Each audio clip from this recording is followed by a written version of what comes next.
Hello,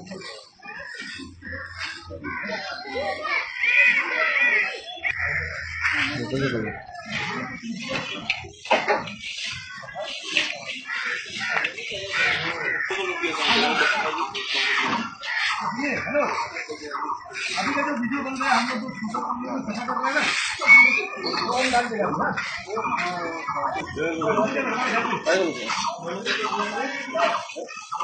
हम लोग ऊपर कॉलोनी है। हाँ हाँ जाना चाहिए मनी जगह दी কিন্তু আপোনালোকৰ জেগাটো পৰিৱেশ কৰা পৰিষ্কাৰ কৰা মানুহ কোনো নাই আপোনালোকে পৰিষ্কাৰ কৰে আমাৰ আমি ভাবিছোঁ যে আপোনালোকৰ বস্তু যাতে আমি পৰিষ্কাৰ কৰি দিওঁ ভাল পাইছে না ধন্যবাদ জনাই হা আপোনাৰ ল'ৰা ছোৱালীবিলাকৰ কিবা অসুখ আছে কাৰোবাৰ কিবা পঢ়া শুনা হোৱা নাই কাৰোবাৰ কিবা অসুবিধা আছে কি ধৰণৰ কি অসুবিধা আছে কি কি আপোনালোকক লাগে সেইখিনিও আজি আমি বুজি যাম আৰু যিমানখিনি পাৰিম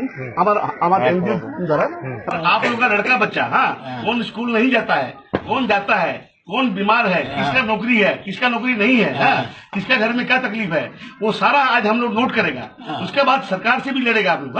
और हम लोग भी जो सकेगा आप लोग का पूरा कॉलोनी का मदद करेगा लेकिन आप लोग भी जो है कभी अपने आप को छोटा नहीं समझना है आप हरिजन होने से भी हम लोग का भाई है सुनिए भगवान रामचंद्र सबरी का पास में पेड़ खाने के लिए किया था और सबरी जो है हरिजन था सबरी जानते हैं ना আমি কালকে বিকাল বেলা 7টা থেকে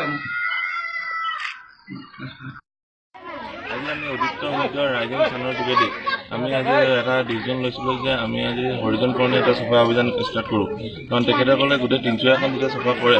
আৰু আমি সেইকাৰণে ভাবিলোঁ যে আমি এদিনৰ কাৰণে যাতে আমি নিজৰ এটা বিজি শ্বেডিউলৰ পৰা তেখেতসকলক এদিন সময় দিওঁ আৰু তেখেতসকলৰ এৰিয়াটো চাফা কৰি দিওঁ সেইটোকে ভাবি আজি আমি এটা পদক্ষেপ লৈছিলোঁ আৰু আমি সকলোৱে গোটেই এন জি অ'ৰ যোগেদি আমি গোটেই যিমান আছে আমি গোটেইখিনিয়ে আজি এই কাৰ্যটো আমি সফল কৰি তুলিলোঁ এই বিষয়ে জনাওক আজি মই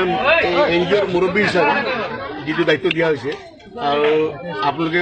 গোটেই আমাৰ কোৰ কমিটিৰ গোটেই কাৰ্যকৰ্তাবিলাক সহযোগত আৰু লগত আমাৰ লগৰীয়াৰ সহযোগত আমি এইটো হৰিজন কলনী যিটো চাফা কৰিলোঁ তনে বনে মানে কোনো ফটো তুলিবলৈ নহয় টিভিত ওলাবলৈ নহয় বা নিউজত ওলাবলৈ নহয় অন্তৰ মনেৰে যিটো আমি চাফা কৰিলোঁ আজি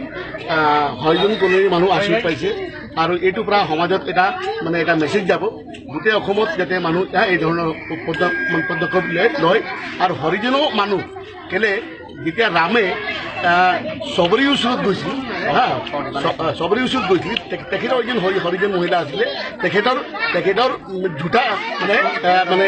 বগৰীটো খাইছিলে যেতিয়া ৰামে খাব পাৰে ৰামে এৰিব পাৰে তো হৰিজন আমাৰ পৰা আঁতৰ হ'ব নোৱাৰে আৰু আমি এটা পদক্ষেপ ল'ম বুলি ভাবিছোঁ যিকেইটা ল'ৰা ছোৱালী ইয়াত আছে মানুহ আছে বেমাৰ আজাৰ আছে কাৰোবাৰ পঢ়া শুনা নাই কাৰোবাৰ চাকৰি নাই সংস্থাপন নাই এইকেইটা ব্যৱস্থা চৰকাৰ যোগেদি আমাৰ এন জি অ'ৰ যোগেদি যিমান সম্ভৱ আমি পাৰিম আমি কৰি যাম